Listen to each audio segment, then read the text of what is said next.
Assalamualaikum warahmatullahi wabarakatuh. 안녕하세요 여러분. 공부하자.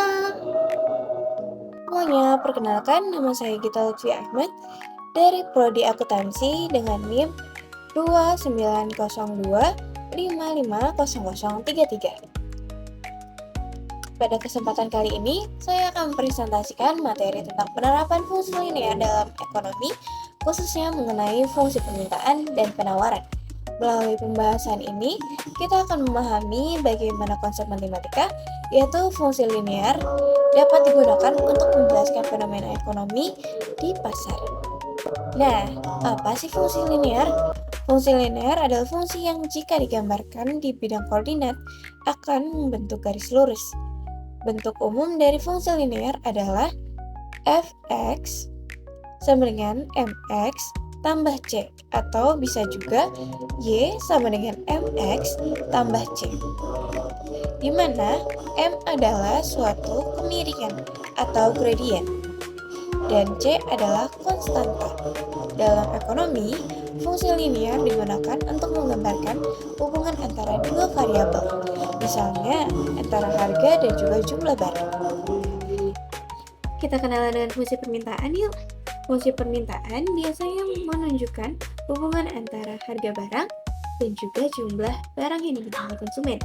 Harga barang di sini biasanya dilambangkan dengan huruf P, sedangkan jumlah barang yang diminta biasanya dilambangkan dengan huruf QD. Hubungan fungsi permintaan biasanya semakin tinggi harga, maka semakin rendah atau semakin dikit jumlah barang yang diminta. Sebaliknya, jika harga semakin rendah, maka permintaan akan semakin tinggi. Bentuk umum fungsi permintaan adalah QD sama dengan A kurang BP. Untuk lebih lanjut, kita masuk ke contoh soal yuk. Nah, di sini diketahui fungsi permintaan suatu barang adalah QD sama dengan 100 dikurang 5P. Jika harga barang Rp10, maka QD sama dengan 100 dikurang 5 dikali 10 sama dengan 50 unit. Dan jika harga naik menjadi Rp15, maka QD sama dengan 100 dikurang 5 dikali 15 sama dengan 25 unit. Dari contoh ini terlihat bahwa harga meningkat, jumlah permintaan menurun sesuai dengan hukum permintaan. Dan juga kita akan kenalan dengan fungsi penawaran. Apa itu fungsi penawaran? Fungsi penawaran menunjukkan hubungan antara harga barang dengan jumlah barang yang ditawarkan produsen. Dengan hubungan fungsi penawaran, yaitu semakin tinggi harga, semakin besar jumlah penawaran. Dan kita sebaliknya, jika harga rendah, penawaran akan rendah. Bentuk umumnya adalah QS sama dengan A ditambah BP. Nah, untuk mengenali lebih lanjut atau memahaminya, kita masuk ke contoh soal lagi, yaitu fungsi permintaan penawaran suatu barang adalah QS sama dengan minus 20 tambah 5P. Jika harga barang Rp6, maka QS sama dengan minus 20 ditambah 5 kali 6 sama dengan 10 unit.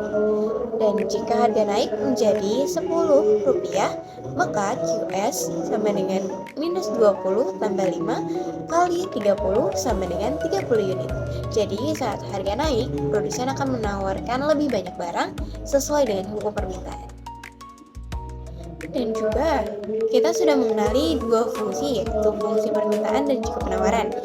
Nah, dari keduanya itu terdapat titik keseimbangan pasar, guys.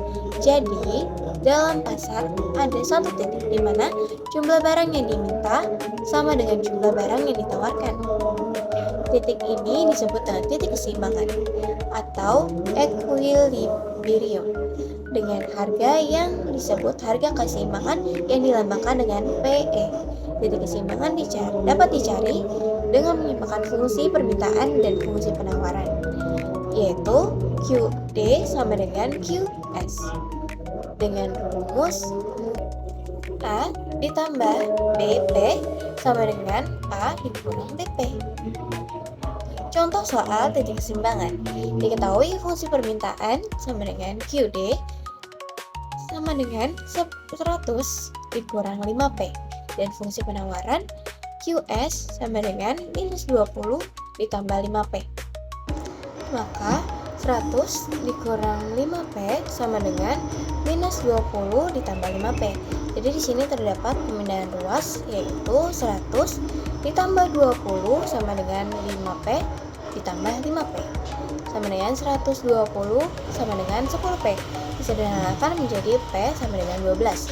Selanjutnya kita substitusikan ke fungsi permintaan. Q sama dengan 100 dikurang 5 dalam kurung 12 sama dengan 40. Jadi harga keseimbangannya adalah Rp12 dengan jumlah keseimbangan unit sebanyak 40. Nah, kemudian kita sampai di penerapan kehidupan ekonomi. Konsep ini banyak digunakan dalam kehidupan sehari-hari, terutama dalam dunia ekonomi. Misalnya untuk menentukan harga pasar suatu barang, memprediksi permintaan ketika harga naik, atau membantu produsen menentukan jumlah produksi yang optimal. Kita sampai di bagian kesimpulan. Dari pembahasan ini dapat disimpulkan bahwa fungsi linear sangat berguna untuk memahami hubungan antara harga dan jumlah barang, permintaan berbanding terbalik dengan harga, sedangkan penawaran berbanding lurus. Kemudian ada titik keseimbangan pasar menunjukkan harga dan jumlah yang ideal di mana permintaan dan penawaran berada di posisi seimbang. Nah, sekian dari presentasi saya mengenai penerapan fungsi linear dan ekonomi, khususnya tentang fungsi permintaan dan penawaran. Berikut adalah kuis dan teman-teman bisa menjawabnya di kolom komentar. See you next time. Bye-bye. Assalamualaikum warahmatullahi wabarakatuh.